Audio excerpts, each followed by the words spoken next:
So after Ryan Day named his starting quarterback, Will Howard, for the 2024 season, obviously he mentioned that Devin Brown is also the QB2 this year. Somebody asked Ryan Day flat out, is Julian Sayin in the battle to be number 2? He didn't say no. He didn't coach speak it. He said, yes, I'm Stephen Means. That's Stefan Krajisnik. That's Andrew Gillis. Stefan, 5-star quarterback. He's flashed at times, but also it felt like he hit the freshman wall a little bit going through practice, which is normal, right? I don't think anybody was expecting him to come in here and just take the job on day one like that. But Ryan Day has left the door open to the idea that Julian Sayin could be the second-string quarterback. What does that look like in the first month of the season if Julian Sayin is the second-string quarterback? Yeah, I mean, I think that's massive because, A, that could get him reps in games where Ohio State's blowing someone out, or B, he could be the guy that if Will Howard is struggling or hurt, steps in. And I think that's massive for Julian Sayin. You know, I look at this quarterback battle, how it unfolded. The one thing we continue to hear over and over from Day and Kelly is experience. Will Howard has experience. It matters. And Chip Kelly has said he doesn't have experience in Columbus, but he's got just about as much college experience as you could hope for. That can be built for Julian Sayin, whether it be snaps at the end of the game or stepping in, whatever it may be, to take him into next season. We talk so much about Devin Brown and what this year could have been for him if he had, taken advantage or if some opportunities had gone his way last year. Like, if Devin Brown simply just had a little bit more experience, Andrew, you'd mentioned, like, if he had some more film, does that kind of help him get the starting spot? That could go a long way for Julian. So being the backup is huge compared to being the third string in terms of getting those opportunities, getting that film to kind of go into next season at least and be like, hey, I know I didn't play a ton last year because Will Howard was a guy that started 15, 16, 17 games, but I got, some reps against Akron, against Western Michigan.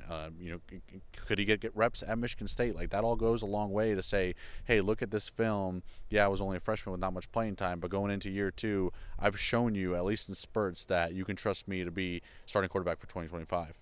Andrew, is the Julian Sayin conversation a 2024, let's see how weird this can get?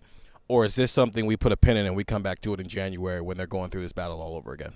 A little bit of both. I think it's, let's see how weird this can get, but for September only. I think once you get through September, it's going to be very, very hard to get Julian significant reps where you can actually say, this is something that we can build on going forward, because the backup quarterback conversation is obviously not settled, but it's a fairly interesting conversation to have right now, right? Because Ohio State opens where they have a bye week in the first couple of weeks. They don't play a Power 4 opponent until the end of September.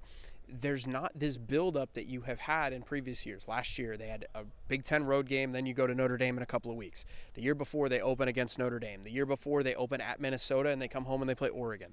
There's not this buildup, or there is this buildup kind of to the regular season for Ohio State that there wasn't last year. Last year, you just had to jump right into it. The previous years, you just had to jump right into it. Now, you have time to maybe figure out your backup quarterback position, because you look ahead on the schedule and you say, all right, if things go haywire with Will Howard, injury notwithstanding, because injury, that stinks whenever, but injury notwithstanding, you have to start to think, okay, we need to settle our backup quarterback, and I think Julian has to make his move now. Like, if Julian wants to be the backup quarterback for this team, he has to make it now, because I think the easy off-ramp for Ohio State with Will Howard would be, if things are not going well, if he's not playing well, it would be after the Oregon game. You have an experienced veteran quarterback start in Autzen Stadium in Eugene. Then you have a bye week right after that. You have a home game. I know it's against Nebraska after that, but if that would be the off-ramp, that has to be the time that Julian Sayin has to make that move, because right now, if Will Howard falls down the stairs, it's Devin Brown, right? Or if Will Howard stinks it up against Akron to where you say, wow, we really can't play this guy, it's Devin Brown. So Julian has to make that move against Akron, against Western Michigan, against Marshall, and he has to prove, I can be the guy that you can rely on. I can be that guy, because right now you have that runway. In a couple of weeks, you're not going to have that runway. So I think it's a very interesting conversation for September. If we get to October and Devin Brown's the clear backup and we're not really talking about Julian, then yes, I will say 2025, let's have this conversation for spring practice 2025. But not right now. You got a couple more weeks left of this. I think Julian Sayin is going to be the starting quarterback in 2025. I think the most likely scenario, if things go Julian Sayin's way this year, and we've talked about this, right? There's the Will Howard gets hurt in the middle of a game backup, and there's we've had a week-long preparation backup. I think regardless of what happens, if Will Howard has to come out of a game, Devin Brown's going to be the quarterback who goes in there. Unless it's like a blowout or something. Yeah, but even then, I think you go with Devin Brown first. Still, just in the hierarchy of things. I do think, though, I wonder if Julian Sayin can put himself into a position where, let's just say something happens to Will, and it's a long-term thing. I'm not wishing that on anybody, so I don't even like doing that sometimes.